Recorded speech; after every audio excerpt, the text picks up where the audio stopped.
तो आज इस वीडियो में हम लोग देखेंगे कि जो आजकल चर्चा चल रही है, सनातन धर्म में बहुत ही भेदभाव है और ये भेदभाव जन्म आधारित है। तो इस पे थोड़ा सा देखते हैं ये कितना सच है, कितना झूठ है, इसके पीछे का इतिहास हमारा क्या कहता है, हमारे धर्म ग्रंथ क्या कहते हैं और लोग क्या कहते हैं। तो इस पे आज थोड़ा सा हम इस पे डिस्कस करेंगे। तो तथ्यों पे जाने से पहले हम पहले इसके तर्क और वितर्क पे ध्यान देते हैं। तो सबसे पहले मैं एक एनालॉजी ड्रॉ करना चाहता हूँ। सपोज़ कीजिए एक पेशेंट है, वो पेशेंट डॉक्टर के पास जाता है। डॉक्टर उसका डायग्नोसिस करता है और उसे कुछ मेडिसिन लिख के देता है, बट वो डायग्नोसिस सही से नहीं करता, मेडिसिन भी सही से नहीं देता, वो पेशेंट ठीक नहीं होता है। और वो पेशेंट फिर कहता है कि नहीं, मेडिकल साइंस ही गलत है, मेडिकल साइंस में ही खामियां हैं। तो ये कहना तो बिल्कुल भी गलत होगा। तो नॉर्मली जो नॉलेजेबल है, ज्ञानवान है, वो क्या करेगा? ठीक है, वो दूसरे डॉक्टर से कंसल्ट करेगा जो कि नॉलेजेबल हो और जो कि उसे सही दवाई दे, न कि मेडिकल टोटल प्रोफेशन को या मेडिकल साइंस को वो नकारेगा या उसे गलत कहेगा। अब दूसरा एनालॉजी, आजकल हम देखते हैं इतने भी राजनेता हैं, इतने भी पॉलिटिशियंस हैं, तो इनमें से बहुत सारे करप्ट हैं, करप्शंस के चार्जेस हैं, बहुतों के ऊपर FIRs हैं, बहुतों ने बहुत अधर्म का काम किया है। और फिर भी हम देखते हैं कि वो यहाँ तक कि वो जेल से भी चुनाव लड़ते हैं और जीत जाते हैं। तो क्या हम कहेंगे हमारा लोकतंत्र ही गलत है, हमारा डेमोक्रेसी ही गलत है, हमारा संविधान ही गलत है? नहीं, ऐसा नहीं कहेंगे, क्योंकि कुछ राजनीतिज्ञों की वजह से हम पूरा का पूरा लोकतंत्र को गलत नहीं कह सकते, पूरा का पूरा डेमोक्रेसी को या संविधान को गलत नहीं कह सकते। ठीक उसी तरह से सनातन धर्म के कुछ प्रचारकों और कुछ जो भी अलग अलग मीनिंग्स निकाला है, उन लोगों ने अलग अलग अर्थ निकाले हैं और गलत अर्थ निकाले हैं, उनकी वजह से हम पूरे के पूरे सनातन धर्म को गलत नहीं कह सकते, बल्कि मैं ये कहूँगा सनातन धर्म को पूरे के पूरे गलत कहना सरासर अनुचित है। अब आते हैं तथ्यों पे, फैक्ट्स पे, कि हमारे सनातन धर्म में क्या लिखा गया है।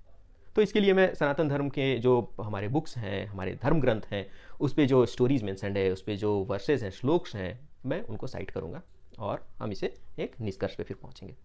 सबसे पहले आप लोगों ने सुना होगा भगवान परशुराम की कहानी। तो भगवान परशुराम जो थे वो जमदाग्नि ऋषि के पुत्र थे और जमदाग्नि ऋषि के पास उस वक्त कामधेनु गाय थी। तो एक राजा था, तो और उस राजा को पता चला कि ये कामधेनु गाय है और उसने चाहा कि मैं भी इस कामधेनु गाय को ये मैं ले आऊँ। तो उसने आक्रमण किया और उस आक्रमण के में परशुराम ने उन दुष्ट राजा को मार दिया और उनके सेनाओं को भी मार दिया। फिर बाद में क्या हुआ कि उस राजा के पुत्र जो थे वो गुस्से में आ गए और उन लोगों ने फिर से जमदाग्नि के आश्रम पे अटैक किया और इसके दौरान उन लोगों ने जमदाग्नि ऋषि की हत्या कर दी। उस वक्त परशुराम आश्रम में नहीं थे। बाद में जब परशुराम आए और उन्हें इस बात का पता चला तो उन्होंने अपना परशु उठाया और कहा कि मैं सभी को मार दूंगा। वो गुस्से से इतने क्रोधित हो गए कि मैं इन सभी राजाओं को मैं ख़त्म कर दूंगा, और फिर वो निकल पड़े संहार करने के लिए। उन्होंने पूरे उस राजा के खानदान को ही ख़त्म कर दिया और वहाँ ही वो नहीं रुके, उन्होंने सारे क्षत्रियों को ही समाप्त कर दिया।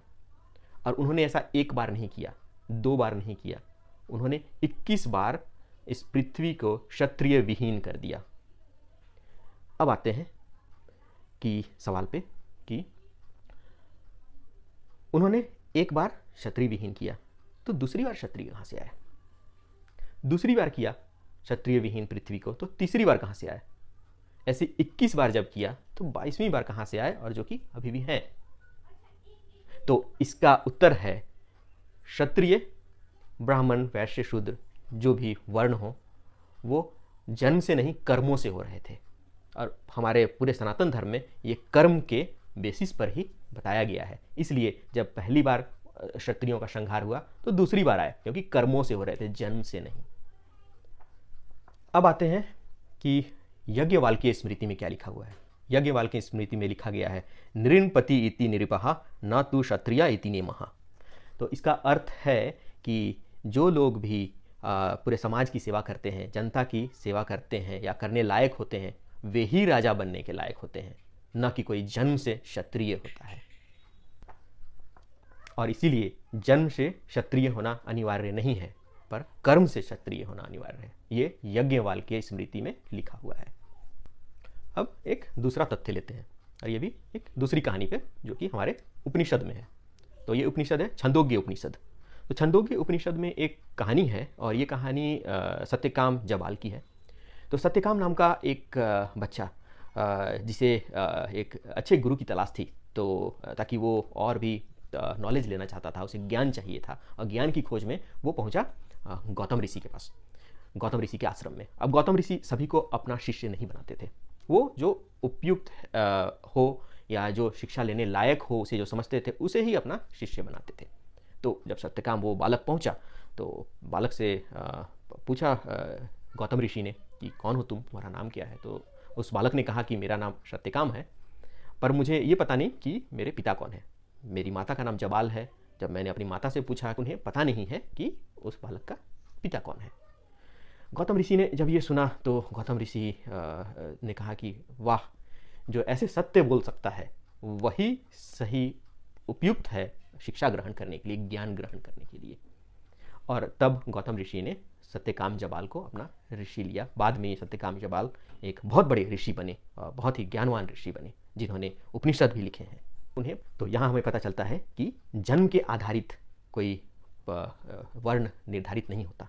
तो अब आते हैं ऋग्वेद में। ऋग्वेद में एक पुरुष सूक्त है, और जो सनातन धर्म के विरोधी हैं, या फिर जो इस आइडिया के विरोधी हैं कि सनातन धर्म में इक्वालिटी नहीं है, सब इक्वल नहीं है, वर्ण जो है वो जन्म आधारित नहीं है, जो इसके क्रिटिक्स हैं वो इसे बहुत ज़्यादा एग्जाम्पल में साइट करते हैं कि पुरुष सूक्त में जो लिखा गया है वो सरासर भेदभाव है, वो सही नहीं है।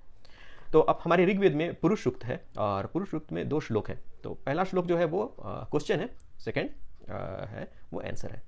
तो सबसे पहले देखते हैं कि ये श्लोक क्या है। तो श्लोक कुछ इस तरह से है। यत् पुरुषम व्याधाधु कृतिधा व्याकाल पयन मुखम किमस्य को बाहु का उर्ण पदुचित। तो ये प्रश्न है। प्रश्न में कहा गया है कि भगवान जब मानव शरीर की व्याख्या कर रहे थे, को अलग अलग भागों में बांट रहे थे, तो फिर उसमें कहा गया है कि मुख क्या है भगवान, और फिर कहा गया है कि मानव के भुजाएं क्या हैं, फिर मानव की जंघाएं क्या हैं, और मानव के पैर क्या हैं। तो ये बेसिकली क्वेश्चन पूछा गया है इस पूरे 4 लाइनों में। अब इसका आंसर जस्ट नेक्स्ट वाले श्लोक में आंसर है। इसका आंसर कुछ ऐसा है। ब्रह्मणुष्य मुख मशित बाहु राजन्या कृता उरु तदस्य याद वेश्य पद्मम शुभ्रो अजयाता। तो इसका अर्थ है कि मनुष्य का मुख जो है वो ब्राह्मण के समान है, मनुष्य की भुजाएं जो हैं वो क्षत्रिय हैं, मनुष्य के जंघाएं जो हैं वो वैश्य हैं, और मनुष्य के पैर जो हैं वो शूद्र हैं। तो सनातन धर्म के क्रिटिक्स इसे कहते हैं कि इसमें क्लियरली दिखाया गया है कि जो शूद्र को पैर कहा गया है, ब्राह्मण को मुख कहा गया है। तो ये पूरा का पूरा भेदभाव है। ओके, बट इसके बहुत सारे इंटरप्रिटेशंस होते हैं, बहुत सारे भावार्थ निकलते हैं। तो एक तो जैसे सनातन धर्म के क्रिटिक्स ने बताया है, मैं 2 और भावार्थ बताता हूँ जो इससे निकलते हैं। पहला उस तरह का भावार्थ जो है वो ये कहता है कि एक मानव शरीर जो है उसके अंदर ही 4 वर्ण हैं। ये वर्ण जो है ये जन्म आधारित नहीं है, बट ये क्वालिटीज़ हैं मनुष्य के कर्म के अनुसार, और ये मनुष्य के अंदर है। जैसे देख लीजिए, मनुष्य का मुख जो है वो बोलने का काम करता है, जैसे कि ब्राह्मण करते हैं बोलने का, या फिर पढ़ने का, या फिर श्लोकों के मंत्रों के उच्चारण के लिए। उसी तरह मुख जो है वो ब्राह्मण के समान है। जो भुजाएं जो हैं वो जैसे क्षत्रिय अपने भुजाओं से तलवार या धनुष बाण पहले पकड़ते थे और रक्षा करते थे पूरे समाज की, ठीक उसी तरह से एक मनुष्य का भी वैसे ही जो हाथ है वो क्षत्रिय के समान है। जो जंघाएं हैं वो वैश्य क्या करते थे, बैठ के ही अपना व्यापार करते थे, अपने दुकान पे या फिर अपने घर पे बैठ के करते थे। तो बैठने से जंघाओं का उपयोग होता है। तो उसी तरह से एक मनुष्य की जंघाएं जो है उसके वैश्य के समान है, मतलब वो वैश्य के गुण हैं। और पैर, पैर से मतलब है कि वो जो परिश्रम करता है, परिश्रम करने वाला, जो कि वर्ण शूद्र वर्ण परिश्रम करते थे। तो एक मनुष्य में भी वो गुण है, जैसे कि पैर, जो कि परिश्रम करने के लिए हैं, खड़े रहकर करने के लिए हैं। तो ये जो भावार्थ है इसमें कहीं भी भेदभाव नहीं है, बल्कि इसमें ये कहा गया है कि जो एक मनुष्य है उसके अंदर ही ये 4 वर्ण हैं। अब दूसरा भावार्थ इसका निकालते हैं। दूसरा भावार्थ ये है कि जो हमारा समाज है ये समाज भी इस समाज में ब्राह्मण, क्षत्रिय, वैश्य, शूद्र चारों हैं और सभी को उनके अनुसार से, उनके कर्मों के अनुसार से बांटा गया है, जन्म के अनुसार नहीं। और जैसा कि मैंने बताया कि इन सब के, जैसे ब्राह्मणों के काम श्लोक बोलने का है, इसलिए मुख कहा गया है। क्षत्रियों का जो काम है वो रक्षा करने के लिए, हथियार उठाने के लिए इसे भुजाएं कही गई हैं।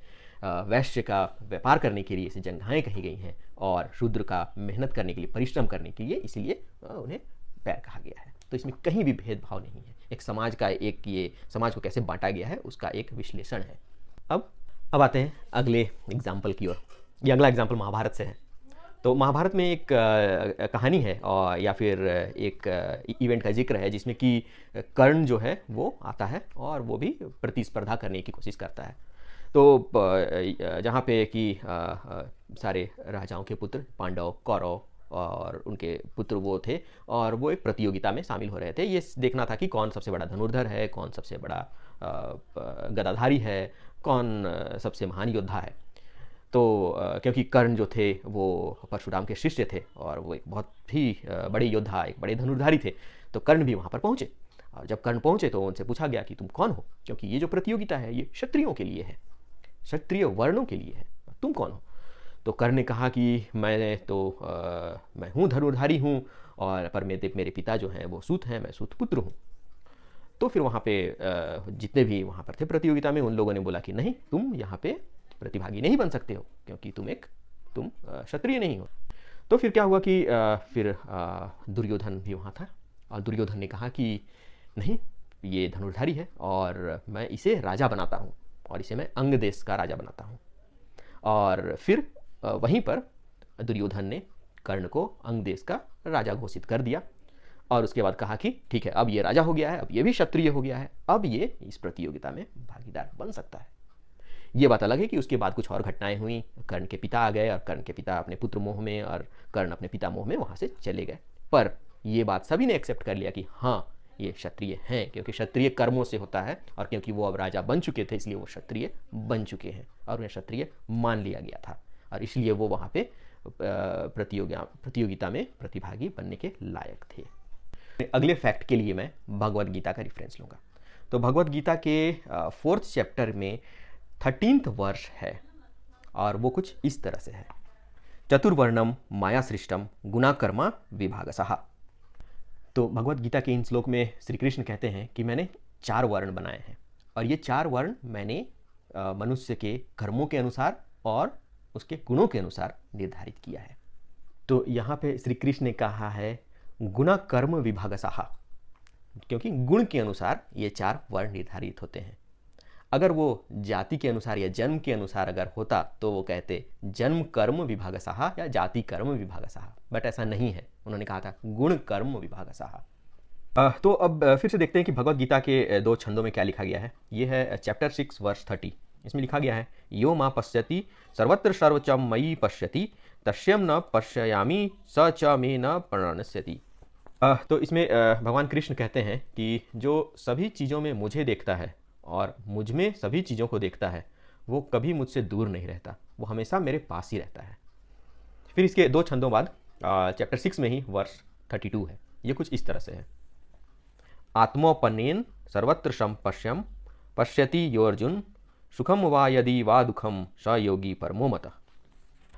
तो इसमें भगवान कृष्ण कहते हैं मैं उन सभी लोगों का सम्मान करता हूँ जो सभी जनों में वास्तविक समानता देखते हैं और दूसरों के सुख और दुख के प्रति ऐसी प्रतिक्रिया रखते हैं जो वो उनके अपने हों। तो अब मैं कहना चाहता हूँ कि ये विचारधारा वो भेदभाव वाले विचारधारा के साथ एक साथ खड़ा नहीं रह सकता है।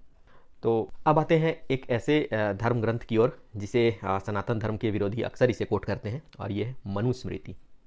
तो मनुस्मृति एक ऐसा ग्रंथ है जिसमें कि वर्ण के बारे में बहुत कुछ लिखा गया है और ये समाज में व्याप्त उन भेदभाव को दर्शाता है। मनुस्मृति जो कि समाज में भेदभाव व्याप्त है और उसे दर्शाता है कि किस तरह ये वर्ण में भेदभाव है। पर अब इसे डिस्कस करने से पहले मैं ये कहना चाहता हूँ कि किसी भी कॉम्प्लेक्स सोसाइटी में जैसा हमारा अभी है भारत का ये समाज है, इसमें बहुत सारे नियम और कानून बनाए जाते हैं। कई एक बार एक कानून दूसरे कानून का विरोधी होता है। तो हमारे भी संविधान में ऐसे बहुत सारे कानून हैं कुछ फंडामेंटल राइट्स है, कुछ रेस्ट ऑफ द बाकी सारे राइट्स हैं। और ये लिखा गया है कि जब भी एक राइट दूसरे राइट के साथ विरोध में आएगा तो उसमें उसके प्रायोरिटी सेट की गई है, जैसे फंडामेंटल राइट सबसे ऊपर है। ठीक उसी तरह से हमारे सनातन धर्म के धर्मशास्त्र में भी ये कहा गया है कि जब भी ऐसा कॉन्ट्राडिक्शन आएगा कि एक बुक कुछ और कहेगा दूसरा कुछ और कहेगा, तो प्रायोरिटी सेट की गई है। और ये प्रायोरिटी है सबसे टॉप में श्रुति, मतलब वेद, उसके बाद स्मृति आती है। तो स्मृति और श्रुति जहाँ भी कॉन्ट्राडिक्ट करते हैं, हमें श्रुति को मानना पड़ेगा, जो कि वेद को मानना पड़ेगा, जो कि वेद में क्या लिखा हुआ है। और फिर भी अगर क्लियर नहीं है तो धर्मशास्त्र कहते हैं आप फिर गीता में देख सकते हैं, गीता क्या उपदेश देता है, और फिर वही माना जाएगा सनातन धर्म का क्या उपदेश है। तो जैसा कि जो कि मनुस्मृति कहता है, उसे सरासर खारिज करता है हमारे वेद और हमारे गीता, क्योंकि वेद और गीता में साफ लिखा हुआ है कि ऐसा कोई भेदभाव जन्म आधारित नहीं है। तो इन सभी तर्कों और तथ्यों के आधार पर यह कहा जा सकता है कि सनातन धर्म में जन्म आधारित भेदभाव नहीं है, और ये जो वर्ण है ये जन्म आधारित नहीं है, बल्कि ये कर्म और गुण के आधार पर है। परंतु इस बात में भी कोई दोमत नहीं है कि पिछले 100-200 सालों में धर्म के प्रचारकों और अभिरक्षकों ने इसका गलत फायदा उठाया है। उन लोगों ने ऐसा भेदभाव पैदा किया है समाज में, जिससे कि समाज की ये दुर्दशा हो गई है। पर इन सब में सबसे ज़्यादा नुकसान समाज का हुआ है और सनातन धर्म का हुआ है। Thank you.